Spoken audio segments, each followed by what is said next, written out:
What's going on YouTube? Dr. Ambat Prime 2.0 back again with another video, and as you hit this video, this is my thoughts and review on the show Stargirl. Well, Season 1 review, because it just wrapped up a week ago, and I've just been dying to talk about it ever since like the first episode came up, and the season finale was last week, and here I am finally giving you guys my thoughts and review on it.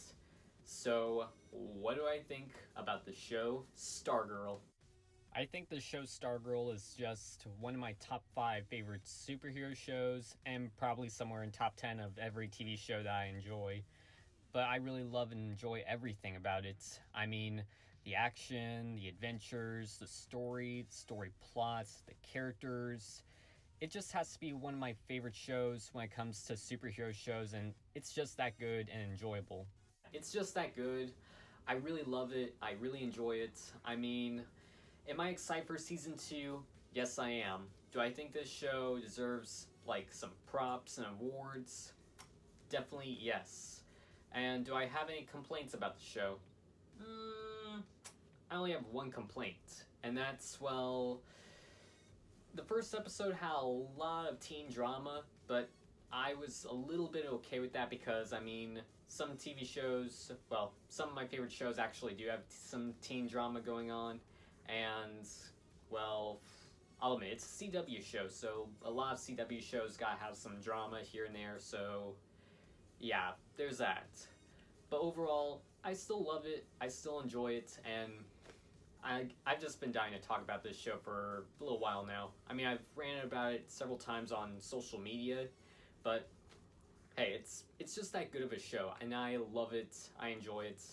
I mean, it's taking me back to Batman the Brave and the Bold, Young Justice, and even Justice League Unlimited.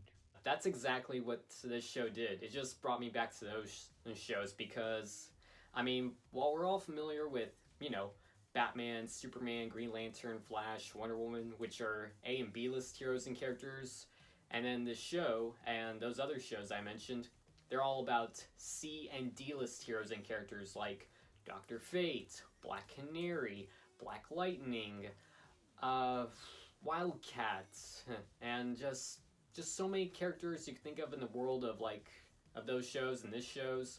Those are C and D list heroes and characters. Yeah, it's just that good.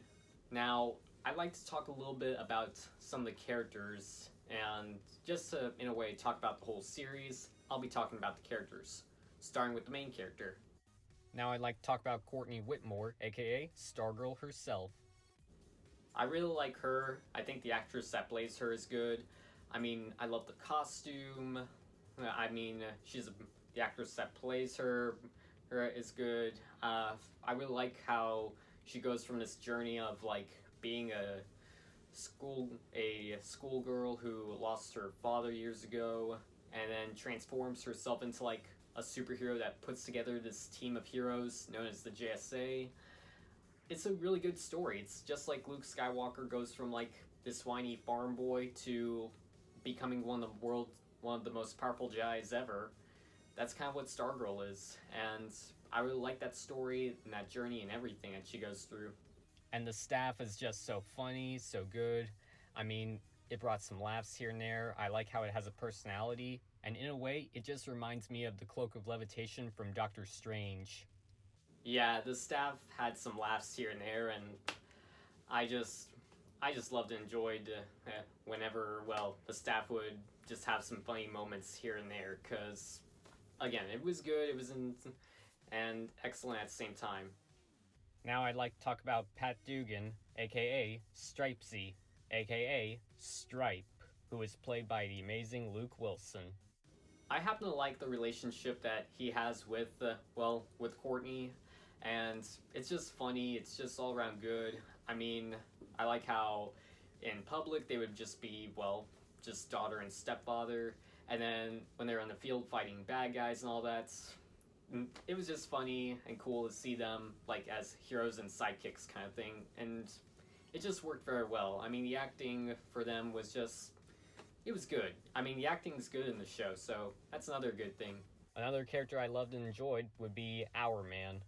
I happen to like Hourman because he's pretty much like like Diego from Umbrella Academy, Raphael from Ninja Turtles, and even the Jason Todd from the Bat family. He's pretty much the muscle, the angry one. He's literally my second favorite character in the show, and I just love the fact that his father Rex Tyler was Our Man, and now Rick has to carry that mantle of being Our Man. Now let's talk a little bit about my third favorite character in the show, Yolanda, aka Wildcat. In the comics, Wildcat doesn't have powers like she does in the show, but I do like how we did get to see like the old-fashioned Ted Grant for like a small glimpse, and I thought it worked well. It worked good, and yeah, it that part was good. And I'll admit, Yolanda is another character I like in the show, and I'll admit the CGI was and power using was cool and amazing, and I had some Black Panther vibes going on, and they worked out very well to work for this show, and it was all around good.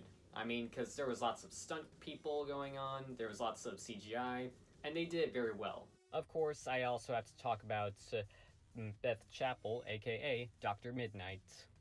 You can kind of tell that she's pretty much the smarty pants of the team, and or the Donatello of the team, but I like how in a way she would grow into becoming a likable character, because I'll admit I thought she was annoying at first, and I'll admit she's not my number one favorite character or anywhere in the top 3, but she was okay, and I do like how she was very helpful with some things here and there, and again, she's just a nice character, and hopefully she might have a bigger role to play in season 2. And another character of the heroes I like to talk about is the Shining Knight. I'll admit, a very underrated superhero, but I thought he was okay, I thought he was good, and again, very underrated, but hey, you can see why they threw him in, and they did it really nice. And now I like to talk about the villains that they have for this show, the villains of this first season. First villain to talk about would be the main villain, Icicle. I mean, I thought he was good, I thought he was awesome. The CGI effects were good, the actor that plays him was good, and one thing I will say, and in a way, the CGI and everything just remind me a lot of Iceman from the X-Men movies. He just reminded me of Iceman from the X-Men movies, because, it kind of is true. And I also loved his death in, the end of the episode, on, the last episode, where he got hit by a truck, hit by Mike Dugan, aka Courtney's, stepbrother. It was hilarious and it was funny. Next villain to talk about would probably be Brainwave. I thought he was an okay villain. I really like the costume. I like how he tries to, in a way, get his son into join the family business of being a villain, but that didn't work out. But in a way, I thought he was crazy, thought he was good, and yeah. Other villains I loved and enjoyed would be, Sportsmaster and Tigress. They were awesome, they were insane, choreography was good, fight scenes were good. They have to be favorite villains of mine from the show, because I mean, Sportsmaster looked like a badass, Tigress was awesome. I just wish that we could have seen more action with her, but maybe we'll see that in season 2. Then you also have the Dragon King.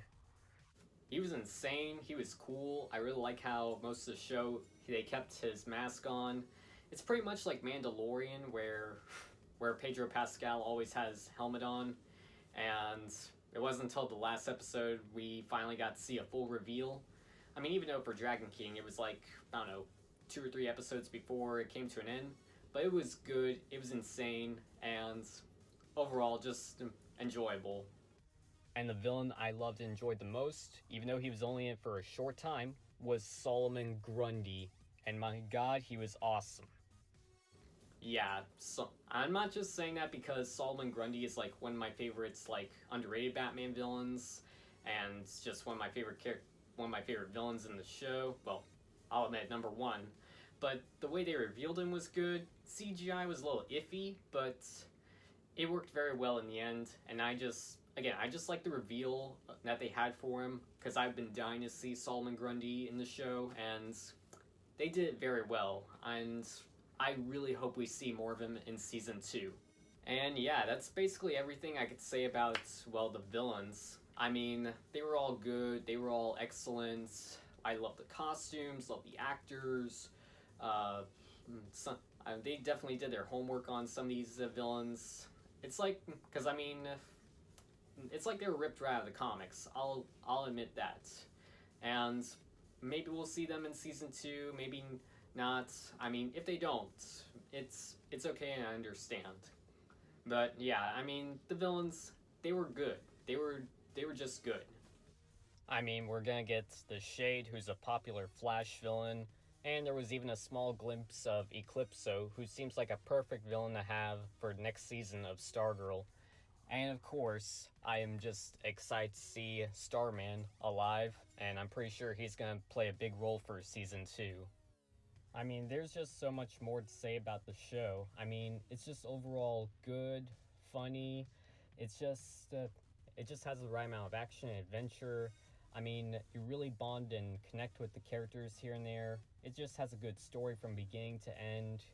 I'm pretty sure they're going to expand a lot more with the, well, with crossovers when it crosses over with Flash and all those other superhero shows in CW. But I think it's just that good, and it literally has to be one of my top 5 favorite shows when it comes to superhero shows in live action. And I give this show a solid 10 out of 10. It's just that good, it's just that amazing. I mean, if you haven't seen the entire series, you can watch it on the DC Universe app, you can watch it on CW app, and or if you want to wait till DVD, that's okay. Yeah, but overall, it is just a fun and enjoyable show that everyone is just gonna love, talk about, and just enjoy. And that's basically everything I could say about the show. I'll admit, I could go on and on talking about this show, but I'll admit, I'd be here forever, and again, it's the first season, and you should definitely check it out if you haven't seen it already, because again, I love it, I enjoy it. It's just that good. I'm probably gonna be rewatching the whole season, like before season 2 even pops up. Because I mean, I know all of our shows are not going to be coming back till 2021, but hey, yeah, at least I can enjoy binge watching it before, well, season 2 comes up. But yeah, that's basically everything I could say about the show. And if you haven't seen it yourself, download the CW app or get the DC Universe streaming service app, because the entire season is on those things. Or if you want to wait till DVD, that's okay, and I understand. But just to wrap up on the video, don't forget to subscribe to the channel if you haven't subscribed already, along with hitting the bell to notify whenever I upload a video. And don't forget to hit the thumbs up so I know you like this video or even love it, and hit some comments below. I'm always reading comments, and I'm always down to talk about some Stargirl stuff here and there. And also, don't forget to follow me on social media, and heck, I might follow you back. Follow me on Instagram, Twitter, Snapchat, CosplayMino, TikTok, Facebook. All my social media names are right here. So again, follow me. I might follow you back. And till next time, guys, this is Dr. Iron Prime 2.0 signing out, and be seeing you guys in next video.